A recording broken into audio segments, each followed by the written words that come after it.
This morning, world leaders joined Holocaust survivors to mark a somber anniversary. It has been 70 years since Soviet troops liberated the Auschwitz death camp in Poland. Elizabeth Palmer in London says for some survivors, this may be the last visit. Elizabeth, good morning.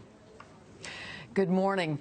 Well, January 27th every year is a day of remembrance for the victims of the Holocaust. But it was actually chosen because of its historical significance as the day those Allied forces advancing through Poland finally arrived at Auschwitz.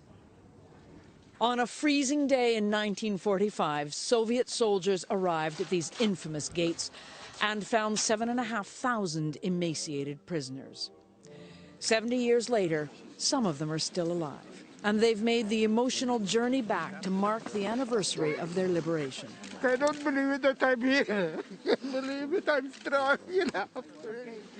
The official commemoration began with a small wreath-laying ceremony, and there have been solemn tours of the site for survivors. Some, along with their families, came as guests of U.S.-based The Past is Present program. Johnny Picatz was one of them, and he wanted to share his memories with his son.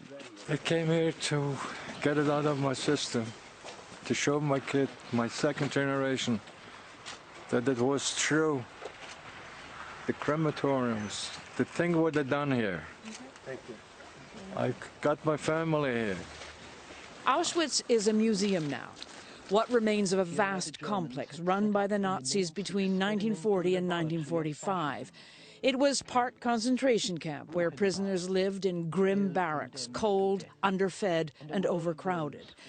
But it was also an assembly line for killing. Here, over 1 million people, the vast majority of them Jews, were gassed and their bodies burned in cremation ovens. When the Soviets arrived, they did what they could for the prisoners clinging to life, but they also found the dead and plenty of evidence of mass extermination. Only the strongest or the luckiest survived. Rose Schindler was one of them.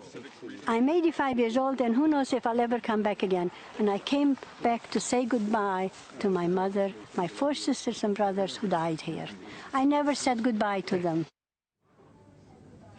European and American dignitaries will be taking part in more commemoration ceremonies at Auschwitz later today. But because Western diplomatic relations with Russia have soured so much recently, even though it was Soviet troops that liberated the camp, President Vladimir Putin wasn't invited. Nora? All right, Elizabeth, thank you. And we remember the families and survivors. Important day to remember.